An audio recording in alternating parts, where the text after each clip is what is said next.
Cartoons Cut. गरीब की बारिश। शहर की कच्ची बस्ती में एक गरीब मजदूर कालू रहा करता था। कालू के घर में उसकी पत्नी जानकी थी। जानकी लोगों के घरों में झाड़ू पोछा करके कुछ पैसे कमा लेती थी और वहीं कालू किसी तरह मेहनत मजदूरी करके 2 वक्त की रोटी का जुगाड़ कर लेता था। कुछ दिनों से हो रही बारिश के कारण कालू की मजदूरी बंद हो गई थी। अरे जानकी, इस बार तो बरसात ने हद ही कर दी, रुकने का नाम ही नहीं ले रही। कुछ समझ में नहीं आ रहा, अगर इसी तरह काम पर नहीं गया तो 2 वक्त की रोटी का जुगाड़ कैसे होगा। अरे तुम चिंता क्यों करते हो, बारिश का क्या है, 1 आध दिन में रुक जाएगी और उसके बाद में फिर से काम शुरू हो जाएगा। अरे 3 दिन तो हो गए, बरसात तो रुक ही नहीं रही है और आगे भी रुकने के कोई आसार नहीं दिख रहे। तो क्या हुआ, तुम्हारा काम बंद हुआ है ना? मैं तो अभी भी लोगों के घर झाड़ू पोछा करने जाती ही हूँ। मेरे पगार से कुछ दिन तो निकल ही जाएंगे।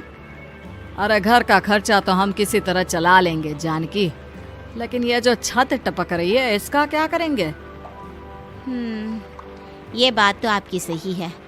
हमारी झोपड़ी अब काफी पुरानी हो चुकी है और इसके छप्पर में भी कई सारे छेद हो गए हैं।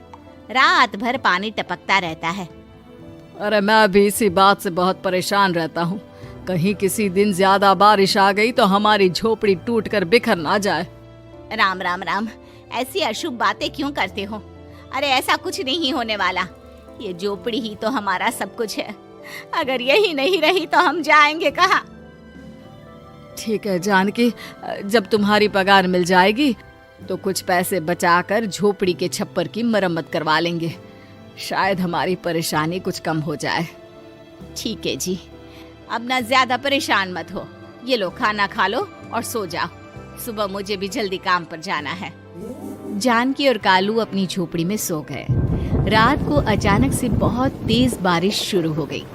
धीरे धीरे बारिश का पानी कालू की बस्ती में भरने लगा। पानी भरते भरते झोपड़ी के बाहर तक पहुंच गया था। सुबह के वक्त जब कालू और जानकी सोकर उठे, हे भगवान, ये क्या हो गया? बारिश का पानी तो हमारे घरों तक पहुंच चुका है। अब मैं काम पर कैसे जाऊंगी? रहने दो जानकी, तुम आज काम पर मत जाओ। ऐसे पानी से निकल कर जाओगी और बीमार पड़ गई तो लेने के देने पड़ जाएंगे। लेकिन अगर नहीं गई तो मालकिन लोग नाराज हो जाएंगे। आप जानते हैं ना, बड़ी मुश्किल से 1 दिन की छुट्टी भी नहीं देती है। अरे लेकिन जानकी, झोपड़ी के बाहर तो पूरी बस्ती में पानी भरा है, तुम जाओगी कैसे? जानकी जैसे तैसे करके काम पर चली जाती है, लेकिन अगले दिन फिर से बहुत ज्यादा बारिश होती है और बस्ती में ज्यादा पानी भर जाता है। आज तो मैं तुम्हें किसी भी तरह काम पर नहीं जाने दूंगा। अरे अगर तुम्हें कुछ हो गया तो क्या होगा? ठीक है, तुम ठीक ही कहते हो, आज नहीं जाती। अगर मालकिन नाराज हो गई तो मना लूंगी किसी तरह। अरे मनाने वाली क्या बात है? जब तुम बताओगी कि हमारी झोपड़ी में पानी भर गया है तो वो खुद ही समझ जाएंगे ना। अगले 2 दिन तक तेज बारिश होने की वजह से जानकी, कालू और आसपास की बस्ती में रहने वाले सभी लोगों के घरों में पानी भर जाता है, जिसकी वजह से जानकी काम पर नहीं जा पाती। और 3 दिन के बाद जैसे ही जानकी काम पर पहुंचती है, कहाँ थी तुम? पिछले 3 दिनों से काम पर क्यों नहीं आई? मैम साहब, क्या बताऊं, इतनी ज्यादा बारिश हो रही थी, हमारी पूरी बस्ती में पानी भर गया है और उससे भी ज्यादा तो मेरी झोपड़ी के अंदर पानी भर गया। आप ही बताइए कैसे आती मैं?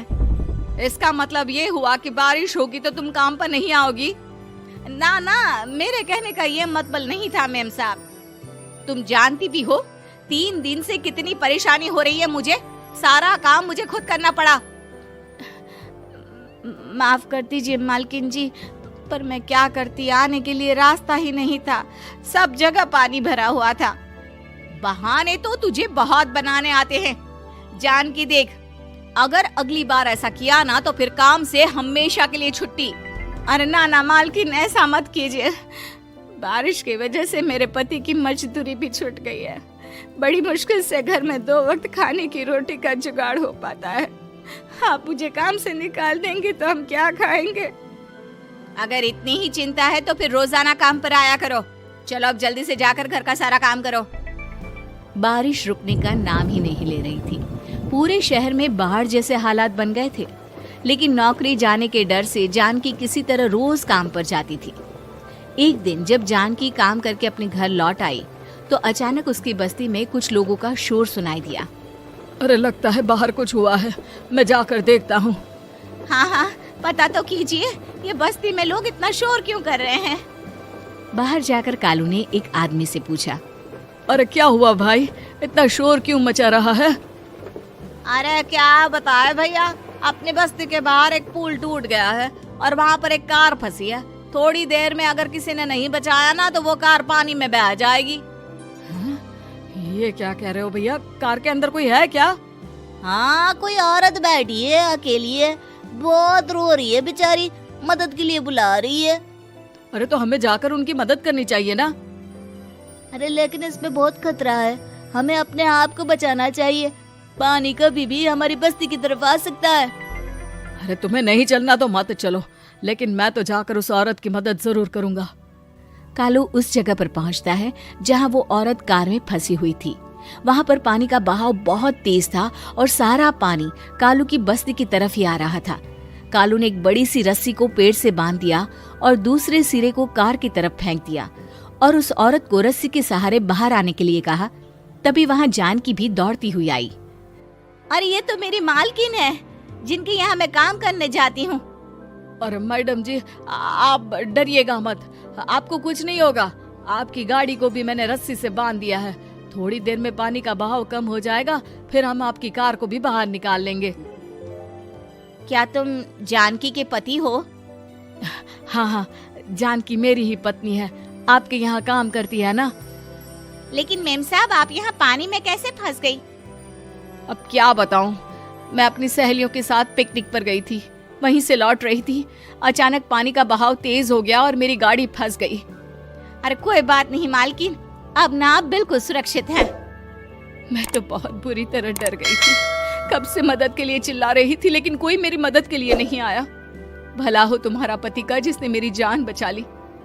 लेकिन जानकी, मैंने तुम्हारे साथ बहुत गलत व्यवहार किया। इतने खराब मौसम और बाढ़ में भी तुम्हें काम पर आने के लिए कहा, नौकरी से निकालने की धमकी भी दी, और तुमने मेरी जान बचाई। मुझे माफ कर दो। अरे कोई बात नहीं मालकिन, आपकी जान बचाना तो हमारा धर्म था।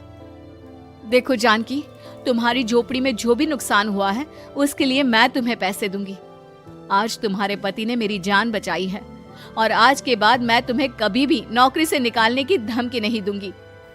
आज मैं तुम्हारी परेशानी को अच्छी तरह समझ चुकी हूँ। हम जैसे पैसे वाले लोगों के लिए अपने घर में बैठकर बारिश का मजा लेना बहुत आसान है, लेकिन तुम गरीब लोगों के लिए बाढ़ और बारिश काफी परेशानी खड़ी कर देते हैं। ये बात मुझे आज अच्छी तरह समझ आ गई है। आपका बहुत बहुत धन्यवाद मालकिन।